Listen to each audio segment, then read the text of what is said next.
నమస్తే, నేను మీ Avinash Janagama. Welcome to Kaloji TV.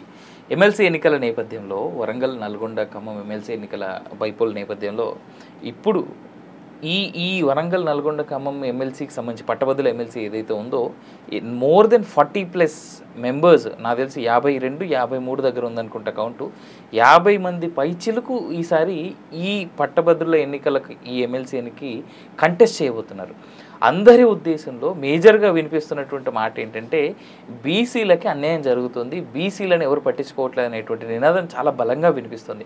అయితే ఇదే సందర్భంలో దీంట్లో ఏదైతే మేజర్ పార్టీస్ ఉన్నాయో కాంగ్రెస్, బీఆర్ఎస్, బీజేపీలో ఉన్నటువంటి పార్టీల నుంచి కంటెస్ట్ చేస్తున్నటువంటి వ్యక్తులు కూడా సరైనటువంటి వాళ్ళు కాదు అనేటువంటి వాదన కూడా వినిపిస్తుంది. సరే, దీనికి అసలు ఆ పార్టీలు నిజంగా బీసీలను విస్మరించాయా లేదా ప్రజలు అలా ఫీల్ అవుతున్నారా? ఈ రెండు అంశాలు ఉన్నాయి. ఒకటి, మన మార్నింగ్ న్యూస్లో చెప్తున్నటువంటి మాట ఏంటంటే బీసీలను ఖచ్చితంగా విస్మరించాయి అన్ని పార్టీలు అనేటువంటి మాట మనం చెప్తున్నాం.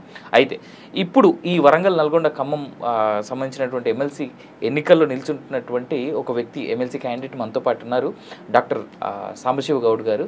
ఈయన మాజీ ఉద్యమ నేత కూడా, ఉద్యమకారుడు కూడా. సో ఆయన మాటలో తెలుసుకుందాం అసలు ఈసారి ఎందుకు ఇంత స్ట్రాంగ్గా ఆయన నిల్చుకుంటున్నారు ఈ ఎలక్షన్స్లో, అండ్ ఆయన ఉద్యమం ఏ రకంగా ఉండబోతుంది, ఈ ఎలక్షన్స్లో ఆయన ఏ విధంగా కంటెస్ట్ చేయబోతున్నారు, అసలు ముందుకు వెళ్ళగలరా లేదా, అంత డబ్బు ఏదైతే ఈసారి వరదలాగా డబ్బు ప్రవాహం ఉండబోతుంది అనేటువంటిది కూడా చాలా బలంగా మనకు వినిపిస్తున్నటువంటి మాట. ఎన్నిటి ప్రశ్నలకి సమాధానం ఆయన మాటలో తెలుసుకునే ప్రయత్నం చేద్దాం. నమస్కారం అండి సాంబశివ. నమస్కారం అండి.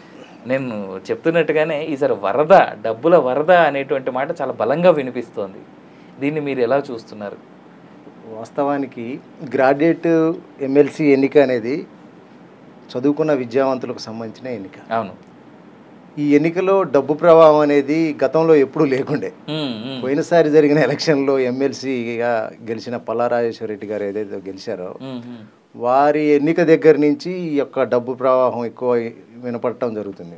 వాస్తవానికి గ్రాడ్యుయేట్ ఎమ్మెల్సీ అనేది చాలా, అంటే మిగతా ఎలక్షన్లతో పోల్చుకుంటే విద్యావంతులకు సంబంధించింది కాబట్టి చాలా ఒక పద్ధతిగా సిస్టమేటిక్గా జరుగుతుంది.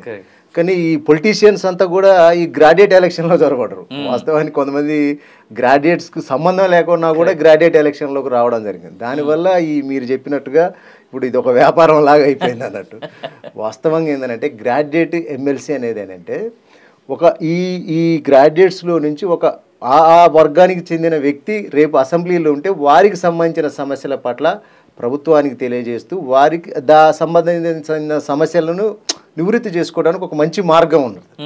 అలాంటి ఒక సిస్టాన్ని వీళ్ళు బ్రేక్ చేసి ఇప్పుడు ఎవరైతే రాజకీయ నిరుద్యోగులు ఉన్నారో వాళ్ళంతా ఇందులో రావడం వల్ల ఎట్లయిపోయిందంటే మీరు చెప్పిన వాతావరణం కనపడుతుంది అన్నట్టు. దానివల్ల ఏంటంటే నిజంగా విద్యావంతులు, ఉద్యమకారులు, నిజంగా నిరుద్యోగుల వర్గం నుంచి వచ్చిన వాళ్ళు ఇలా పోటీ చేసే పరిస్థితి లేదు అక్కడ.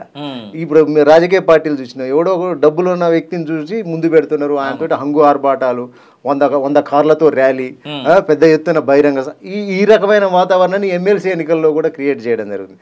కాబట్టి దానివల్ల నిజమైన నిరుద్యోగ కుటుంబానికి, వర్గానికి సంబంధించిన వ్యక్తులు అసెంబ్లీలో ప్రవేశించే పరిస్థితి లేకుండా పోయింది. ఇవాళ మనం చూస్తున్నాం, నిన్న మొన్న ఇవాళ మన సోషల్ మీడియా వేదిక ఎదిగిన ఒక వ్యక్తి ఇవాళ సోషల్ మీడియానే తొక్కేస్తుంది ఆయన పాపం. ఎందుకంటే ఆయన మాటలు, ఆయన వ్యవహార శైలి, ఆయన ప్రదర్శించే అహంభావ వాతావరణం కూడా కనపడుతుంది మనకు. ఇవాళ నిన్న ఎంత దారుణంగా మాట్లాడిందంటే గెలిపిస్తేనేమో అసెంబ్లీకి పోతాడట, లేకపోతే శ్మశానానికి పోతాడట. అంటే ఎమోషనల్ బ్లాక్మెయిల్ చేస్తున్నావా గ్రాడ్యుయేట్స్ని?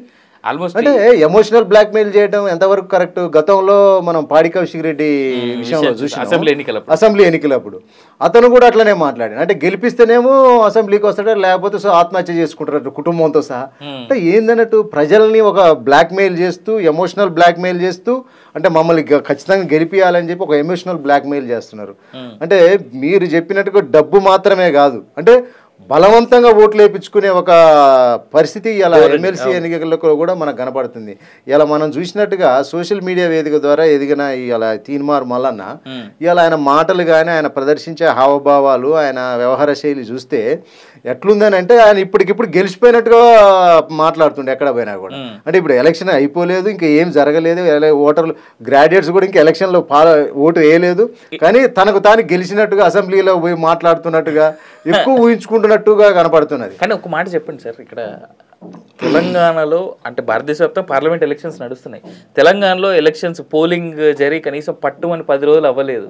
కానీ 11వ రోజు 15వ రోజు మనకి ఇవాళ నుంచి ఎలక్షన్స్ ఉన్నాయి. ఇప్పుడు ఎమ్మెల్సీకి సంబంధించి కదా. బట్ ఈ టైంలో జనాలంతా ఆల్రెడీ ఆ మూడ్లో నుంచి ఇప్పుడే తేరుకుంటున్నారు. ఎందుకంటే 2 నెలల నుంచి మోతలు చెవుల్లో అందరికీ, దాని నుంచి తేరుకుంటున్నారు. ఇమీడియట్గా మళ్ళీ ఇప్పుడు ఈ గ్రాడ్యుయేట్స్ చదువుకున్న విద్యావంతులు చాలా ఆలోచించి ఓట్లు వేస్తారు. ఈ సందర్భంలో ఏ రకమైనటువంటి ఆలోచనలో గ్రాడ్యుయేట్స్ ఉన్నారు? మీరు ఆల్రెడీ ప్రచారంలో ఉండొచ్చు కాక, ఎందుకంటే చాలా తక్కువ రోజుల సమయం ఉంది కాబట్టి, కలుస్తున్నప్పుడు ప్రజల్లో నుంచి ఎలాంటి మాటలు మీరు వింటున్నారు? వాస్తవానికి ఇది బై ఎలక్షన్. పల్లా రాజేశ్వర రెడ్డి గారు ఎమ్మెల్సీ గెలిచిన తర్వాత మళ్ళీ ఎమ్మెల్యేగా గెలవడం జరిగింది. ఆయనే మీరు చెప్పిన పద్ధతిలో వచ్చినట్టుగా ఒక ఆరోపణ ఉంది. ప్రలోభ పెట్టి రావడం కొంత ఒక ఆరోపణ ఉన్నది. ఇప్పుడు ఆ బై ఎలక్షన్లో భాగంగా ఎలక్షన్ కోడ్లో వీటితో కలిపి ఈ ఎలక్షన్ పెట్టడం జరిగింది. దానిలో భాగంగానే ఇప్పుడు ఎలక్షన్ వచ్చిందనమాట. వాస్తవానికి గ్రాడ్యుయేట్స్ చదువుకున్న విద్యావంతులు ముఖ్యంగా ఇలా విద్యావంతులు కూడా ఆలోచించాల్సిన అవసరం ఉన్నది. ఇలా రాజకీయ నిరుద్యోగులకు ఒక వేదికగా తయారవుతుంది. నిజంగా మన నిరుద్యోగ గొంతుగా మన నిరుద్యోగ కుటుంబం నుంచి ఎవరమైతే గ్రాడ్యుయేట్స్ ఉండి మన ఆ బాధలు అనుభవించి అందులో మనం ఆ సాధక బాధలు తెలిసిన వ్యక్తిగా ఎవరు కూడా ఈ ఎమ్మెల్సీ ఎన్నికల్లో గెలిచే పరిస్థితి లేకుండా తయారైంది. కాబట్టి డబ్బులకో వాటికో వీటికో ప్రలోభ పెట్టి గతంలో మనం చూసినాం. అధికారంలో ఉన్న టీఆర్ఎస్ పార్టీ పల్లా రాజేశ్వర రెడ్డి గారిని పెట్టి రకరకాల ప్రలోభాలు పెట్టి కొంతమందిని ప్రభుత్వ ఉద్యోగులను బ్లాక్మెయిల్ చేసి మరి కూడా ఓట్లు వేయించుకున్నారు అనేది ఒక ఆరోపణ ఉంది. అంటే ఇలాంటి ఎమోషనల్ బ్లాక్మెయిలింగ్ ఒక పక్క ఇప్పుడు మనం చూస్తున్నట్టుగా ఎమోషనల్ బ్లాక్మెయిలింగ్లు, డబ్బు పంపిణీ కొంత అసలు గ్రాడ్యుయేట్ ఎలక్షన్కి ఇంత అవసరం లేదు. ఎందుకంటే ఆలోచించి విచక్షణతో చదువుకున్న విద్యావంతులకు మాత్రమే సంబంధించిన ఎన్నిక ఇది. అలాంటి ఎన్నికలని ఒక కలుషితమైన వాతావరణంలోకి తీసుకెళ్లే పరిస్థితి కనపడుతుంది ఇలాంటి వ్యక్తులు కొంతమంది రాజకీయంలోకి రావడం వల్ల. ఇప్పుడు సోషల్ మీడియా వేదిక ద్వారా ఒక గొంతుగా ఎదిగిన మనిషి ఇలా ఎట్లా తయారైనంటే ఎట్టి పరిస్థితుల్లో నన్ను గెలిపియాలి, నేను గెలవాలి అంటే ఏమైనా చేసి గెలుస్తా అనే విధంగా మాట్లాడటం అనేది అది కరెక్ట్ కాదు కదా. ఇప్పుడు అతను ఎమోషనల్ బ్లాక్మెయిలింగ్ చేస్తున్నాడు. ఎమోషనల్ బ్లాక్మెయిలింగ్ చేసి నన్ను గెలిపియరా అన్నట్టుగా మాట్లాడితే అది రాజ్యాంగాన్ని గౌరవించినట్టు కాదు. అది రాజ్యాంగం మనకు ఏమిచ్చిందో దాని పద్ధతి ప్రకారం మనం మాట్లాడాలి, ప్రచారాలు చేసుకోవాలి. అదే కానీ గ్రాడ్యుయేట్స్ని ఎమోషనల్ బ్లాక్మెయిలింగ్ చేయడము ఇలాంటి వాతావరణం అనేది ప్రజాస్వామ్యానికి ప్రమాదకరం అనేది నేను ఆయన చేసినటువంటి వీడియోలో ఒక వీడియో చూశాను. అంటే జస్ట్ నాకు కుతూహలంగా ఉంది, దీని మీద మీ ఒపీనియన్ ఏంటా అనేటువంటిది. చెప్పండి. ఆయన చేసిన ఒక వీడియోలో జనరల్గా ఒక ఎమ్మెల్యే అంటే ఆయన కాన్స్టిట్యున్సీ వరకు మాత్రమే ఉంటుంది, లేదా ఇన్ని మండలాలు లేదా ఇన్ని జిల్లాలు అని ఉంటుంది అన్నటువంటి. ఓ ఎంపీ అయితే ఇన్ని జిల్లాలు లేదా ఇన్ని అసెంబ్లీ సెగ్మెంట్లు కలిపితే ఒక ఎంపీ అన్నది. అదే ఎమ్మెల్సీ వరకు వస్తే ఇప్పుడు వరంగల్, నల్గొండ, ఖమ్మం ఉమ్మడి దానికి వచ్చినప్పుడు నా కింద 30 మంది 33 మంది ఎమ్మెల్యేలు, 4-5 ఎంపీలు, 2-3 మంత్రులు ఉన్నారు అని గెలిస్తే అనేటువంటి నాకు తెలిసి మీరు చూసి ఉండొచ్చు కాక సోషల్ మీడియాలో చాలా పెద్దగా వైరల్ అయింది. ఈ రకమైనటువంటి పంథాని కానీ లేదంటే ఈ రకమైనటువంటి స్టేట్మెంట్స్ కానీ మీరు ఎలా చూస్తారు? అసలు ఇది ప్రజల్లోకి ఏ విధంగా వెళ్తుంది? అంటే మిడిమిడి జ్ఞానంతో సరైన అవగాహన లేకోకుండా, అంటే అసలు గ్రాడ్యుయేట్ ఎలక్షన్లో ఎందుకు పాల్గొంటున్నాం అనే సరైన అవగాహన లేకోకుండా ఈ మిడిమిడి జ్ఞానంతో అహంభావంతో మాట్లాడే మాటలు అవి. నీకు ఎమ్మెల్సీ అనేది పట్టభద్రులకు సంబంధించిన ఎన్నిక, మొత్తం ప్రజలందరికీ సంబంధించిన ఎన్నిక కాదు. అంటే ఆయనకు ఆ జ్ఞానం అనేది లేదనేది నిన్న మొన్న జరుగుతున్న చర్చ. ఆయన ఏదంటే ఇష్టం వచ్చినట్టు సోషల్ మీడియాలో మాట్లాడటం, ఎట్టబడితే అట్లా మాట్లాడి వాళ్ళని వీళ్ళని బ్లాక్మెయిల్ చేసినట్టుగా, ఏది నోటికి ఏది వస్తే అది మాట్లాడినట్టుగా, ఎవరిని పడితే వాళ్ళని తిట్టినట్టుగా ఈ ఎలక్షన్లో కూడా అట్లా మాట్లాడటం అనేది అది రాజ్యాంగ విరుద్ధం అవుతుంది. ఎలక్షన్ కమిషన్ ఆఫ్ ఇండియా మనకు కొన్ని గైడ్లైన్స్ ఇచ్చింది, ఆ పద్ధతి ప్రకారం పోవాలి, ఆ పద్ధతి ప్రకారం మాట్లాడాలి. కానీ ఇతను మాట్లాడే మాటలు ఎట్లున్నాయనంటే ఇప్పటికే ఈయన మీద చాలా ఆరోపణలు ఉన్నాయి. ఆ ఆరోపణలు చాలామంది ఎవరైతే నిజంగా బడుగు బలహీన వర్గాలకు సంబంధించిన వాళ్ళనే ఎక్కువ బాధితులు ఉన్నారనేది ఒక వినికిడి. ముఖ్యంగా బీసీలు చివరాఖరి కళ్ళు కంపౌండ్లను కూడా వదిలిపెట్టలేనేది ఒక గతంలో ఉన్న ఈయన మీద ఆరోపణలు. ఆల్రెడీ అక్కడక్కడ ఈయన మీద ఆరోపణలు ఉన్నాయి, మాట వాస్తవం. అలాంటి వ్యక్తి అలా ఎమ్మెల్సీగా అసెంబ్లీకి వచ్చినప్పుడు ఇందాక మీరు చెప్పారు 32 మంది ఎమ్మెల్యేలు, ఎంపీలు, మంది మార్బలం అంతా. ఏమి ఆలోచన ఉంది నీకు? అసలు సరైన అవగాహన ఉందా? అసలు అసెంబ్లీలో ఎవరుంటారు, అసలు మనం దేనికి పోతున్నాం అసెంబ్లీకి అనేది కనీస అవగాహన ఉందా నీకు? గ్రాడ్యుయేట్ ఎలక్షన్ అంటే చదువుకున్న విద్యావంతులు ఉంటారు, వాళ్ళకి ఇవ్వాల్సిన మెసేజ్ ఏంది? నేను ఏం చేయబోతున్నా, నేను గతంలో ఏం చేసిన, నిరుద్యోగుల కోసం నేను గతంలో ఏం చేసినా, నువ్వు ఏమైనా తెలంగాణ ఉద్యమం చేస్తే తెలంగాణ ఉద్యమం గురించి చెప్పు. అసలు తెలంగాణ ఉద్యమంలో మల్లన్న ఎక్కడన్నా ఉండా? తెలంగాణ ఉద్యమంలో మల్లన్న ఎక్కడుండా? అసలు తెలంగాణ ఉద్యమం దేనికి వచ్చింది? నీళ్లు నిధులు నియామకాల కోసం వచ్చింది. మేము ఆ రోజు ఉస్మానియా యూనివర్సిటీలో ఉస్మానియా జేఏసీ స్టార్ట్ చేసినప్పుడు మా ఉద్యోగాలు మాకు దక్కట్లేదనే కదా ఇలా తెలంగాణ ఉద్యమంలో ఉరకమంటే ఊకి, దూకమంటే దూకి, పాశ్వ గోళాలు, రబ్బరు బుల్లెట్లు, లాఠీ దెబ్బలు తిని కదా ఇవాళ తెలంగాణ కోసం కొట్లాడింది. నువ్వు ఏ లాఠీ దెబ్బలు తిన్నావు, ఎక్కడ బుల్లెట్ దెబ్బలు తిన్నావు, ఎక్కడున్నావు అసలు తెలంగాణ ఉద్యమం వల్ల? అంత చేసిన తెలంగాణ, అంత చేసి అన్ని దెబ్బలు తిని అంత తెచ్చుకున్న తెలంగాణ మళ్ళీ దొంగల పాలైంది. అప్పుడు వాళ్ళే ఉన్నారు, ఇప్పుడు వాళ్ళే ఉన్నాడు. ఒక ఎగ్జాంపుల్ చెప్పాలంటే గ్రూప్ 1 ఎగ్జామ్ నేను ఉస్మానియా జేఏసీలో ఉండి గ్రూప్ 1 మెయిన్స్ రాయడం జరిగింది.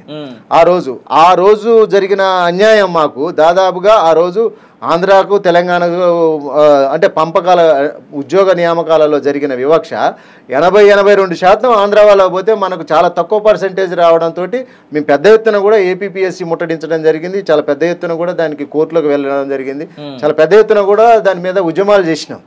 మా ఉద్యోగాలు మాకు రావాలంటే, మా తెలంగాణ మాకు కావాలనేది మా చదువులను మా సైతం పక్కన పెట్టి ఆ రోజు తెలంగాణ కోసం కొట్లాడినాం మేము.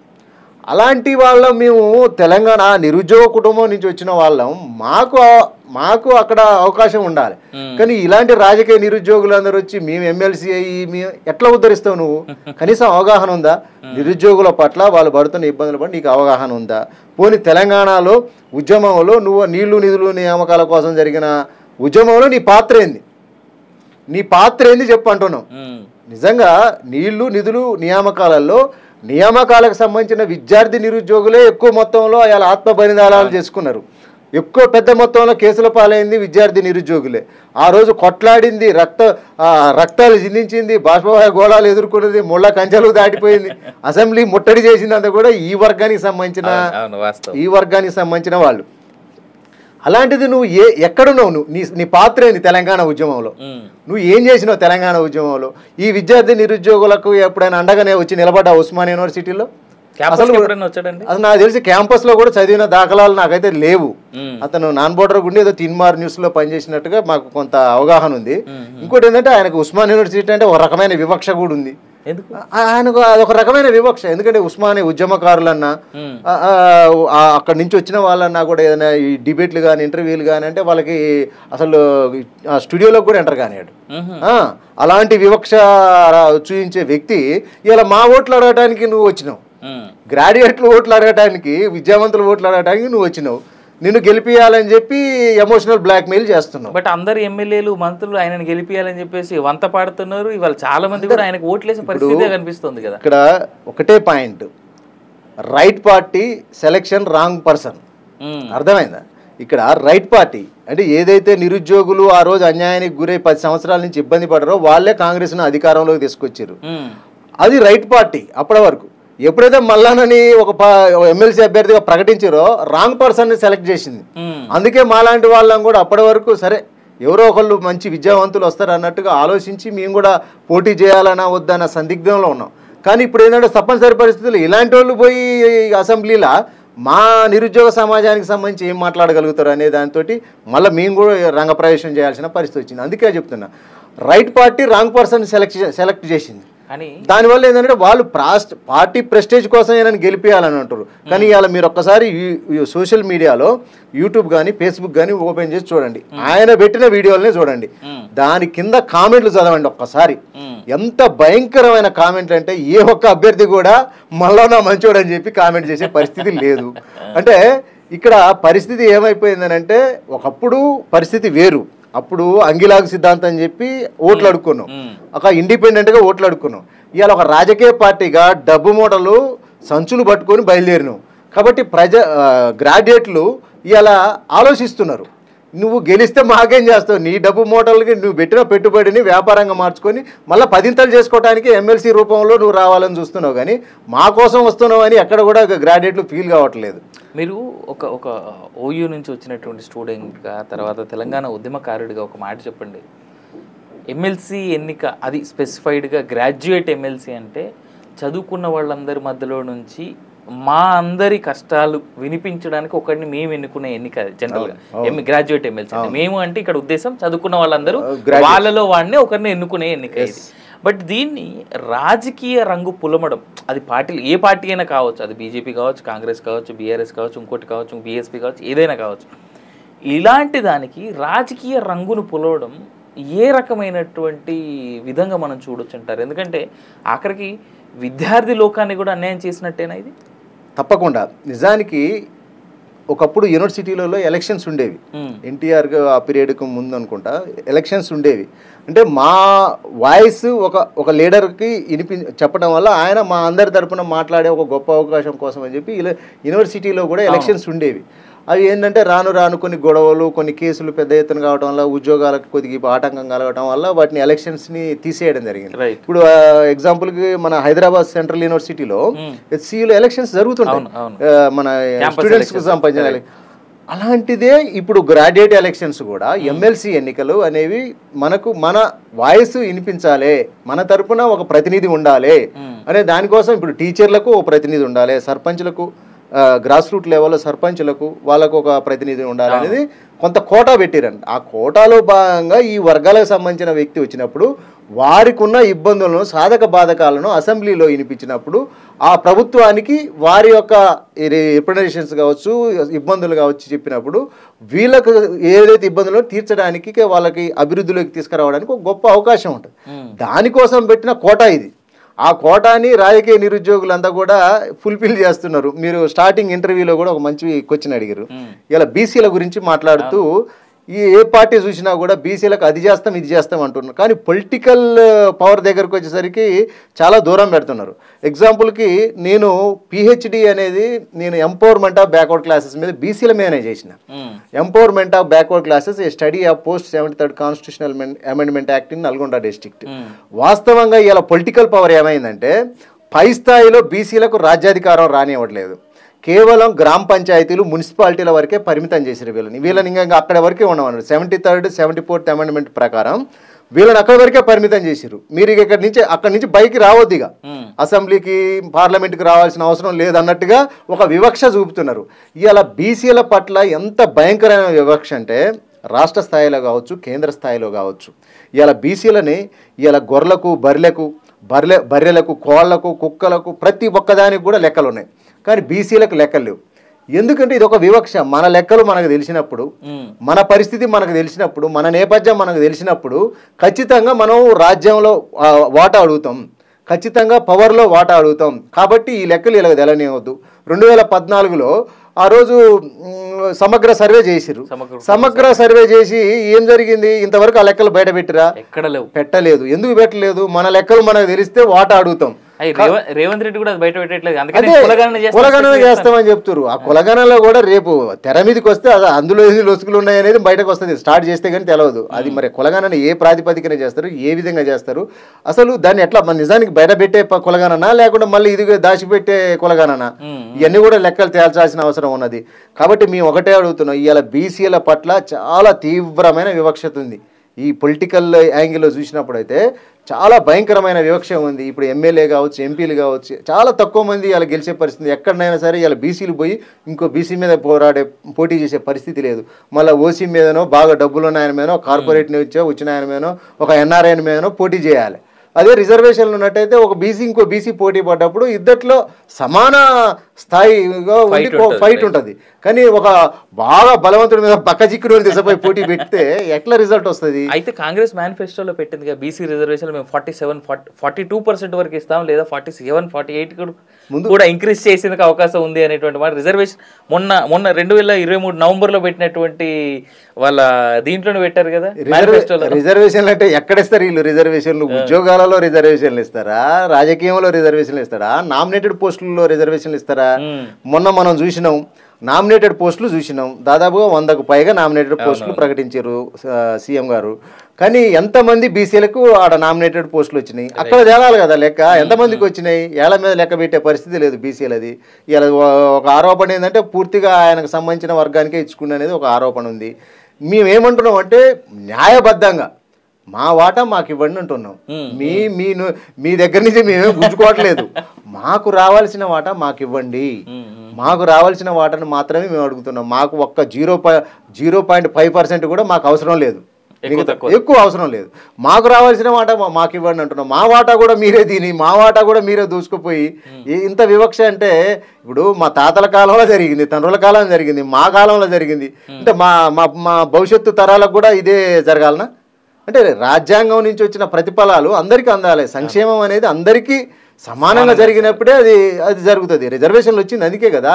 సంక్షేమ ఫలాలు అందరికీ అందాలనేది, బక్కోడు ఉంటాడు బలిసినోడు ఉంటాడు, వాళ్ళందరినీ ఒక స్థాయికి తీసుకురావాలంటే రిజర్వేషన్స్ అయితేనే సెట్ అవుతాయి అని చెప్పి పెట్టారు అనమాట. దాన్ని కూడా మనకు అవకాశం లేకుండా చేస్తే ఎంత వివక్ష అది.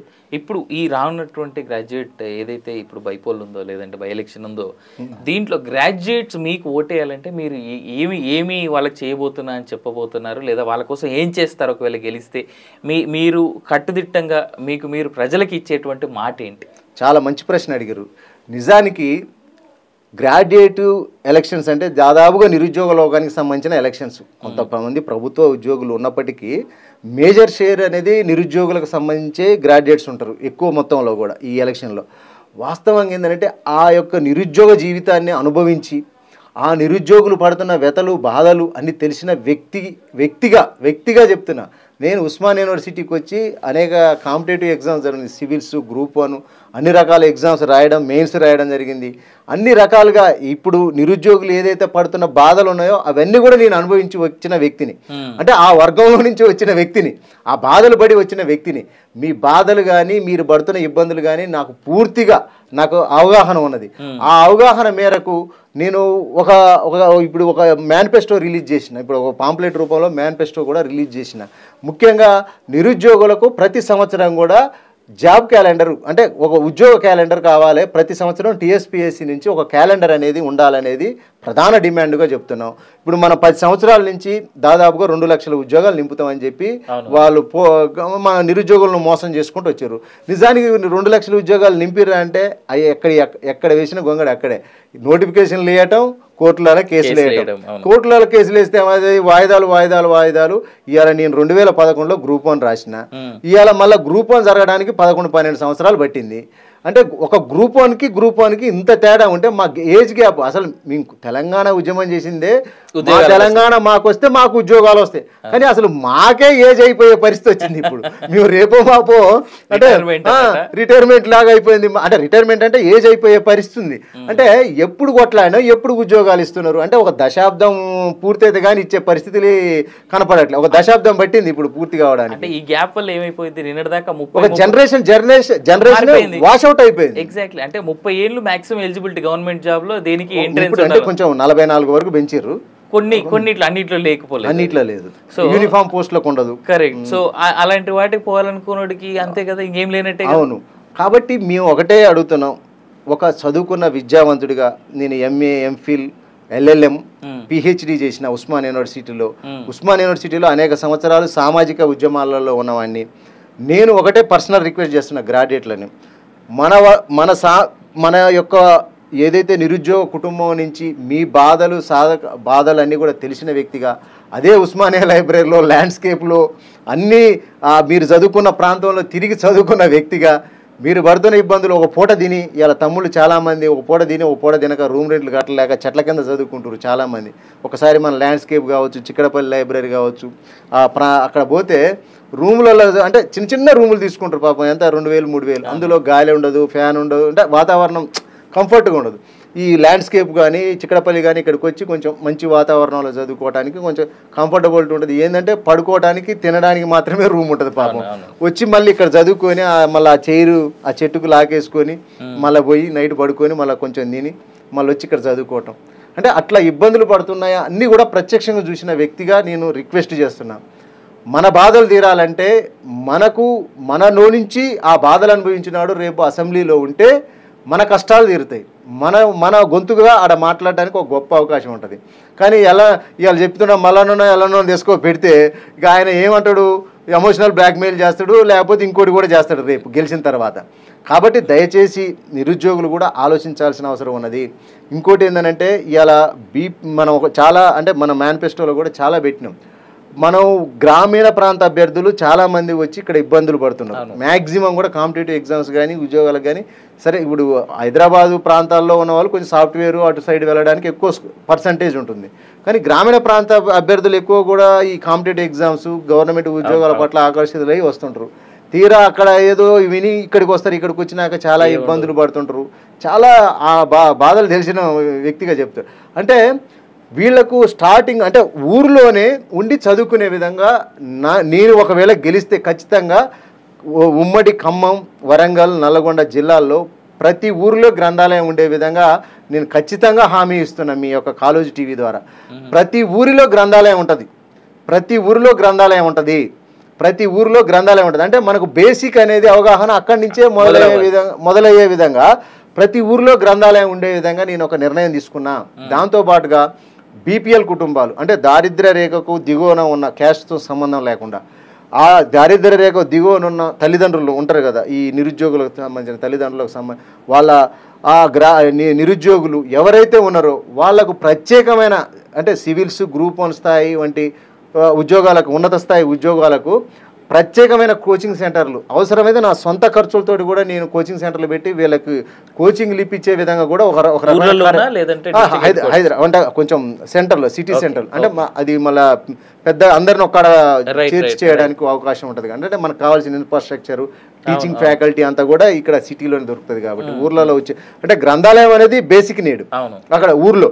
కానీ అక్కడి నుంచి కొంచెం అప్గ్రేడ్ అయ్యి యూనివర్సిటీకి హైదరాబాద్కి వచ్చినప్పుడు ఇక్కడ దాంతో పాటుగా నిరుద్యోగులు ఇప్పుడు ఏదైతే మనం కోచింగ్ సెంటర్లు కావచ్చు, చిక్కడపల్లి లైబ్రరీ, ల్యాండ్స్కేపులు, ఇట్లా పార్కులు చదువుకున్న హాట్స్పాట్లు ఉంటాయి. అంటే ఈ నిరుద్యోగులు ఒక 200-300 మంది, 400-500 మంది చదువుకునే హాట్స్పాట్స్ ఉంటాయి. ఆ హాట్స్పాట్లను గుర్తించి అక్కడ కనీస అవసరాలు ఉంటాయి. పాపం యూనివర్సిటీ పోతే ల్యాండ్స్కేప్లో చిన్న చిన్న బండలు ఉంటాయి, ఆ బండలకి పక్కన అంటే సీట్ లాగా ఉంటుంది, పైన ముందు టేబుల్ లాగా ఉంటుంది. అంటే ఆ కనీసం కూర్చొని చదువుకునే పరిస్థితి కూడా ఉండదు. కనీస అవసరాలైన త్రాగునీరు, భోజన వసతి, చిన్న చిన్న షెడ్యూల్ లాంటివి కూడా ఈ హాట్స్పాట్ సెంటర్లో కూడా ఏర్పాటు చేయడానికి కూడా నేను చాలా సీరియస్గా ప్లాన్ చేస్తున్నా. ఖచ్చితంగా ప్రభుత్వంతో చర్చించి అది ఏర్పాటు చేయిస్తా. ఎందుకంటే మనకు కనీస అవసరాలు అవి. ఇప్పుడు ఊరి నుంచి వచ్చిన వ్యక్తికి సడన్ గా ఒక ఆర్టీసీ క్రాస్ రోడ్ లో మంచి లగ్జరీ రూమ్ దొరకాలంటే దొరకదు. ఎక్కడో చిన్న రూమ్ దొరుకుతుంది, ఆ రూమ్ పట్టుకొని చిన్నగా ఉన్న పరిచయాలతోటి కొద్దిగా మంచి వాతావరణంలోకి రావడానికి, వచ్చి రాగానే మంచి వాతావరణం దొరకాలంటే దొరకదు. కాబట్టి ఆ ఇబ్బందులన్నీ కూడా తెలిసిన వ్యక్తిగా, ఆ కుటుంబంలో నుంచి ఆ యొక్క నిరుద్యోగ కుటుంబం నుంచి వచ్చిన అభ్యర్థిగా నేను ఖచ్చితంగా ఎమ్మెల్సీగా గెలిస్తే చరిత్ర సృష్టించడానికి గ్రాడ్యుయేట్లకు ఒక గొప్ప అవకాశం ఉంటుంది. ఖచ్చితంగా చరిత్ర సృష్టిస్తా, నేను హామీ ఇస్తున్న కాలేజీ టీవీ ద్వారా. ఎందుకంటే ఒక ప్రశ్నించే గొంతుకగా, తెలంగాణ ఉద్యమంలో క్రియాశీలకంగా పనిచేసిన ఒక ఉద్యమకారుడిగా, అనేక కాంపిటేటివ్ ఎగ్జామ్స్ రాసిన సివిల్స్, గ్రూప్ 1 స్థాయి ఉద్యోగాలు, మెయిన్స్ ఉద్యోగాలు రాసిన వ్యక్తిగా నేను ఒక గ్రాడ్యుయేట్లకు ఖచ్చితంగా న్యాయం చేయగలుగుతానని చెప్పి నాకు ప్రగాఢ నమ్మకం, ప్రగాఢ విశ్వాసం కూడా ఉన్నది. కాబట్టి గ్రాడ్యుయేట్లు ఆలోచించి నిర్ణయం తీసుకోవాల్సిన అవసరం ఉన్నది. ఎందుకంటే ఇలా గ్రాడ్యుయేట్ మామూలు అసెంబ్లీ, పార్లమెంటు ఎన్నికలు వేరు, గ్రాడ్యుయేట్ ఎన్నికలు వేరు. గ్రాడ్యుయేట్ ఎన్నికల్లో ఒక ఓటరు ఒక 4-5 ఎంతమందికైనా ఓటు వేయచ్చు. మొదటి ప్రాధాన్యత, రెండో ప్రాధాన్యత, మూడో ప్రాధాన్యత. కాబట్టి ఏంటంటే మీకు ఒక 3-4 వేయడానికి అవకాశం ఉంది. అంటే మీకు నచ్చిన వ్యక్తికి మీరు వేయండి, కానీ రెండో ప్రాధాన్యత ఉంటుంది. ఆ రెండో ప్రాధాన్యత కూడా గెలుపుకు బాటలేస్తుంది. కాబట్టి దాన్ని ఉత్తగా వదిలేయాల్సిన అవసరం లేదు. కాబట్టి ఖచ్చితంగా మీరు మొదటి ప్రాధాన్యతతో పాటు రెండో ప్రాధాన్యత కూడా ఉపయోగించుకోండి. ఎందుకంటే ఇప్పుడు ఎవరో అనామకులు రాజకీయ నిరుద్యోగులు ఎంటర్ అయ్యే పరిస్థితి ఉంది. చదువుకున్న విద్యావంతుల్ని, మీరు చదువుకున్న వ్యక్తులు, అందులో మీకు అంతా క్లియర్ కట్గా రాసి ఉంటుంది. చదువుకున్న విద్యావంతులని గుర్తించండి.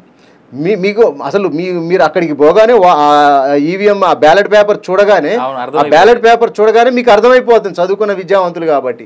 అందులో ఎవరు బెస్టో వాళ్ళని చూసి వాళ్ళకి మీరు మళ్ళీ రెండో ప్రాధాన్యత, మూడో ప్రాధాన్యత కూడా ఇచ్చినట్లయితే అప్పుడు ఏమైతుందని అంటే ఆ రెండో ప్రాధాన్యత ఓట్లు కూడా ఒక్కోసారి గెలిపించే అవకాశం ఉంటుంది. ఖచ్చితంగా ఉంది. కాబట్టి Last time జరిగింది గ్రాడ్యుయేట్లు ఈ అంశాన్ని ఖచ్చితంగా దృష్టిలో పెట్టుకుని చాలా మంది తప్పుడు ప్రచారం చేస్తారు. మీరు ఒక్కరికే వేయండి ఓటు, అంటే అసెంబ్లీ ఎలక్షన్లో ఒక్కరికి వేసినట్టుగా రెండో ఓటు వేస్తే మురిగిపోద్ది అన్నట్టుగా అట్లా దుష్ప్రచారం చేస్తున్నారు. దయచేసి అలాంటి ప్రచారం చేయకండి. ఎందుకంటే మొదటి ప్రాధాన్యత, రెండో ప్రాధాన్యత, మూడో ప్రాధాన్యత మీకు నచ్చిన ఇప్పుడు ముగ్గురు నలుగురు ఇప్పుడు అసెంబ్లీ ఎన్నికల్లో నచ్చకపోతే నోటాకి వేసుకోవచ్చు, అట్లా ఉంటుంది. ఇది ఏంటంటే ఒక వ్యక్తి నచ్చకపోతే ఇంకో వ్యక్తి అట్లా వేసుకుంటూ పోవడానికి ఒక మంచి అవకాశం ఉంటుంది. కాబట్టి గ్రాడ్యుయేట్స్ కూడా ముఖ్యంగా ప్రభుత్వ ఉద్యోగులు, ప్రైవేట్ రంగంలో ఉన్న ప్రైవేట్ ఎంప్లాయర్స్, అంటే గ్రాడ్యుయేట్ అయ్యి కూడా ప్రైవేట్ జాబులు, సాఫ్ట్వేర్ జాబులు చేసే వాళ్ళకు కూడా, అడ్వకేట్స్కి చాలామంది కూడా ఈ ఎలక్షన్లో ఓటర్లు. కాబట్టి మీరందరూ కూడా విజ్ఞతతోటి మీరు ఆలోచించి ఆ ఒకటో ప్రాధాన్యత, రెండో ప్రాధాన్యత, మూడో ప్రాధాన్యతను కూడా ఉపయోగించుకున్నప్పుడు ఏంటంటే సరైన వ్యక్తి వచ్చే అవకాశం ఉంటుంది. సరైన వ్యక్తి అంటే ఇప్పుడు మీ రెండో ప్రాధాన్యత ఓటు కూడా ఒకసారి క్రియాశీలకంగా మారే అవకాశం ఉంటుంది. కాబట్టి ఈ విషయాన్ని ఖచ్చితంగా మన గ్రాడ్యుయేట్లు అందరూ కూడా దృష్టిలో పెట్టుకొని రేపు 27వ తారీఖు జరగబోయే ఒక ఎమ్మెల్సీ ఎలక్షన్లో గొప్ప సంచలనాత్మక తీర్పు కూడా మన తెలంగాణ నిరుద్యోగులు, ఉద్యమకారులు, ఉద్యోగులు, ప్రైవేట్ రంగంలో ఉన్న ఉద్యోగులు, ఇంకా మహిళలు పెద్ద ఎత్తున కూడా పాల్గొని ఈ ఎలక్షన్లో పాల్గొని కూడా ఒక గొప్ప తీర్పునివ్వాలని కూడా కాలేజీ టీవీ ద్వారా వేడుకుంటున్నాను. Thank you so much Sambashiv Goud garu. మీరు గెలవాలని చెప్పేసి మనస్ఫూర్తిగా నేనైతే కోరుకుంటున్నాను. అయితే 27వ తారీఖున జరగబోతున్నటువంటి ఈ ఎమ్మెల్సీ ఎన్నికకి నా సైడ్ నుంచి ఒక రిక్వెస్ట్ ఉంది. మీరు గమనించుకుంటే గతంలో ఎప్పుడైతే ఎన్నిక జరిగిందో, పల్లా రాజేశ్వర రెడ్డి గెలిచినటువంటి సందర్భం ఏదైతే ఉందో, ఆనాడు జరిగినటువంటి ఎన్నికల్లో దాదాపు 10,000 నుంచి 12,000 ఓట్లు అనుకుంటా, if I'm subject to the correction, లేదా 5,000 నుంచి 12,000 ఓట్ల పైచిలకు పనికి రాని ఓట్లు పడ్డాయి. చదువుకున్న వ్యక్తులమైనటువంటి మనల్ని నడిపించేందుకు మన గొంతుగా ఉండేటువంటి ఒక లెజిస్లేటివ్ కౌన్సిలర్ని మనం ఎన్నుకుంటున్నప్పుడు, లెజిస్లేటివ్ కౌన్సిల్ మెంబర్ని మనం ఎన్నుకుంటున్నప్పుడు చాలా జాగ్రత్తగా ఉండాలి. 10,000 పనికిరాని ఓట్లు అంటే మనం చదువుకున్న మన బుర్రలు ఎక్కడ పెట్టి మనం ఓటు వేసామా అనేటువంటిది ఆలోచించుకోండి. నేను ఎమ్మెల్సీ ఎన్నికల్లో ఓటు హక్కు ఉన్నటువంటి ప్రతి ఒక్కరికి రిక్వెస్ట్ చేసేది ఏంటంటే, మీరు 3 లేదా అంతకంటే ఎక్కువ పెట్టుకునేటువంటి అవకాశం ఖచ్చితంగా ఉంది. మీ ఆప్షన్స్ చెక్ చేసుకోండి. 1, 2, 3 ప్రాధాన్యతలు అనమాట. అంటే నాకు ఫస్ట్ ఇతను కావాలి, ఒకవేళ ఇతను గెలవకపోతే ఇతను కావాలి, లేదా ఇతను కాకపోతే ఇతను. సో అలా ఓటు డివిజన్ లేదా ఓటు షేర్ ప్రతి అభ్యర్థికి మీరు ఇవ్వచ్చు. అది ఖచ్చితంగా గుర్తుంచుకొని మీకు ఎవరు మీకోసం మీ గొంతుకల లెజిస్లేటివ్ కౌన్సిల్లో ఉంటారో ఆలోచించుకొని ఆ వ్యక్తులను గెలిపించుకోవాల్సిందిగా నేను నా సైడ్ నుంచి రిక్వెస్ట్ చేస్తా ఉన్నా. So thank you so much for watching Kaloji TV. 27వ తేదీ గ్రాడ్యుయేట్ ఎమ్మెల్సీ ఉప ఎన్నిక ఉంది. సో ఆనాడు ఓటేసి మీకు కావాల్సినటువంటి అభ్యర్థుల్ని మీ గొంతుగా లెజిస్లేటివ్ కౌన్సిల్లో ఎన్నుకోవాల్సిందిగా వీడుకుంటూ నేను అవినాష్ జనగామ సైనింగ్ ఆఫ్.